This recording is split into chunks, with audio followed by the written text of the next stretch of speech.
On Wednesday, the 2015-16 NHL season is underway. So to preview the season, I'm pleased to be joined by Postmedia's Cam Cole in Vancouver and Mike Zeisberger in Toronto. Gentlemen, let's start with that annual question I ask you in October. I ask you to look ahead 8 months and tell me who the Stanley Cup champion will be and who they're going to beat in the final. It's really a no-win question in October. Let's start with you, Cam. I like a Tampa-Anaheim final, Tampa prevailing. I have no particularly fantastic reason for that, other than I think Tampa was very close last year, and that Anaheim is going to take advantage of the fact that this is kind of an off year for Chicago based on the exhausting run that they had in the springtime. I just have a feeling Anaheim's going to be there, even without that elite defenseman.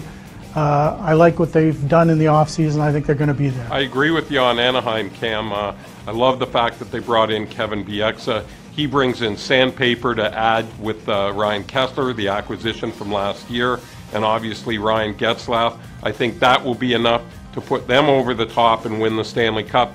In the East, I do like Tampa, but there just seems to be a weird dynamic between Steven Stamkos and Coach John Cooper. And for that reason, I'm picking the Washington Capitals. I really like the fact that they brought in TJ Oshie, and I really like the fact that they brought in Justin Williams, a guy who has excelled in the playoffs, Game 7s and overtimes. So Anaheim wins the Cup, beating the Washington Capitals. Okay, neither of you guys mentioned the Canadian teams, and of course that's another annual question. Is this the year that a Canadian team will once again win the Stanley Cup? Of course it was 1993, 23 years ago. I was half the age I am now. Kim Campbell was about to become Prime Minister.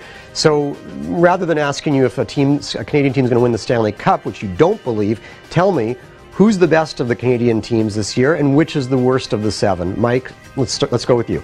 I love Calgary. I love their defense. I know there's question marks up front because guys like Monahan are so young, Sam Bennett, Johnny Gaudreau, but to bring in a Dougie Hamilton the way that they did and add it to a Giordano, a Brody, I really like the makeup of that team. I know a lot of people, and I think, Cam, you like the Montreal Canadiens. I just wonder if they have enough scoring. Subban is great. Carey Price, best goalie in the world, but can they get enough goals? Well, they're going to be close because they were so good last year. I think they were the class of the Canadian teams last year. And, they didn't sit still in the offseason. I think Marc Bergevin's a pretty sharp guy, so I give them the #1 nod. I'm not sure Calgary's going to be able to reach the level they did last year, Dougie Hamilton or no. As for the worst team in the league, I think it's no longer a shoe-in for the Edmonton Oilers. It's now the Leafs to lose. Seconded. Okay. Well, what about Edmonton? Of course, one of the biggest stories in the last year, of course, Connor McDavid, drafted in June. He's going to make his debut this week in the NHL. Is this guy fact or fiction? Is he the real deal? You've both had a chance to see him.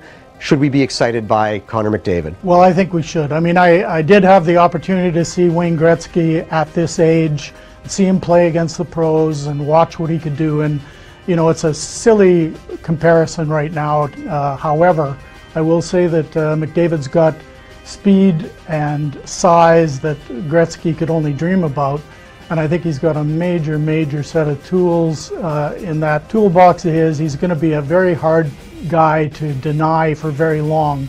Whether he makes the adjustment right away or not, another question. I think he could be a 55 to 70 point guy as a rookie.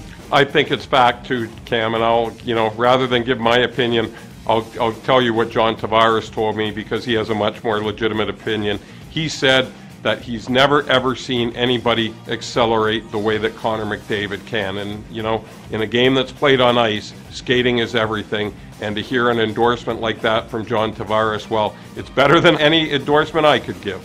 Well, Mike Zeisberger, Cam Cole, thanks for all the insight. It's exciting to be going into another season on Wednesday. Thanks for joining me.